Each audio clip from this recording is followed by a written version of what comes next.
ایک صاحب فرماتے ہیں کہ مجھے بچپن میں ہی کسی نے ایک بات کہی تھی جس کے لیے میں مرتے دم تک ان کا مشکور رہوں گا۔ انہوں نے کہا تھا کہ جب تمہیں کسی کی کوئی بات بری لگے، غصہ دلائے، تو کبھی اس وقت اس بات کا جواب نہ دینا بلکہ اگلے دن جواب دینا۔ وہ کہتے ہیں کہ مجھے اس وقت بات سمجھ تو نہ آئی، لیکن میں نے اسے ذہن میں بٹھا لیا۔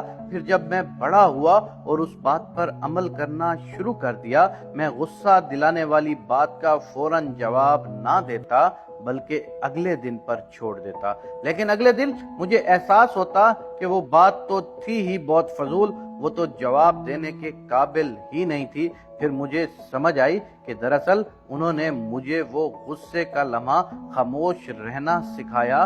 میں ساری زندگی ان کا مشکور رہوں گا۔ آج سائیکالوجی بھی یہی کہتی ہے کہ انسان کے جسم میں غصہ دلانے والے ہارمونز صرف 12 منٹ تک ایکٹیو رہتے ہیں، بس ہمیں اس وقت کو گزارنا ہوتا ہے۔ آپ بھی اس نصیحت پر عمل کر کے دیکھیں، انشاءاللہ دعائیں دیں گے۔ اللہ ہم سب کو عمل کرنے کی توفیق عنایت فرمائے۔ جی تو انشاءاللہ کیا ہم اور آپ اس پر آج ہی سے عمل شروع کر دیں گے؟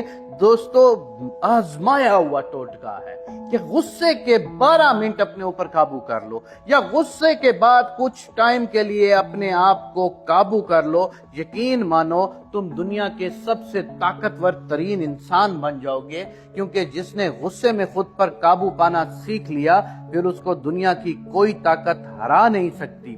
دوستو، غصہ انسان کا ایک فطرتی عمل ہے۔ آپ کو کوئی شخص جب کامیابی کی انتہا پر دیکھے گا یا کامیابی کی کسی سیڑھی پر چلتے ہوئے دیکھے گا، تو آپ کو دنیا میں ایسے بہت سے لوگ ملیں گے جو آپ کو غصہ دلوا کر، آپ کی راہ میں روڑے اٹکا کر، آپ کے ساتھ بدتمیزی کر کر آپ کو اپنی منزل سے دور کرنے کی کوشش کریں گے۔ دوست، یاد رکھنا، تم نے زندگی میں غصہ نہیں کرنا۔ تمہیں جتنی شدت کا غصہ آ جائے، تم اپنے آپ پر قابو پانا سیکھ لو۔ خدا کی قسم، یہ دنیا کچھ بھی نہیں ہے تمہارے کنٹرول کے آگے۔ اگر تم نے کنٹرول کرنا خود پر سیکھ لیا، اور غصے کے پہلے 12 منٹ بہت اہم ہے۔ اگر آپ کے 12 منٹ کے اندر وہ ہارمونز جو ایکٹیو ہو رہے ہوتے ہیں وہ واپس مڑنا شروع ہو جائیں، تو آپ بہت کامیابی کی طرف چل پڑتے ہیں۔ اور اگر وہ ہارمونز ایکٹیو ہو جائیں تو انسان غصے میں نہ جانے کیا سے کیا غلطی کر بیٹھتا ہے۔ غصہ انسان کی نیکیوں کو ایسے کھا جاتا ہے کہ جیسے آگ لکڑی کو کھا جاتی ہے۔ سو دوست، اپنے پلے یہ میری نصیحت باندھ لو کہ غصے کے وقت چاہے وہ 12 منٹ ہو، ان کو ضرور اپنے آپ کو قابو میں رکھنا، اور کوشش کرنا کہ غصے والی بات کا جواب اپنے ذہن میں ڈال لو کہ دوسرے دن دوں گا تو خدا کی قسم تمہیں کوئی بھی نقصان نہیں پہنچا سکتا۔ اللہ تبارک و تعالیٰ سے یہ دعا ہے کہ اللہ پاک ہمیں غصے جیسی بیماری سے بچا کے رکھنا۔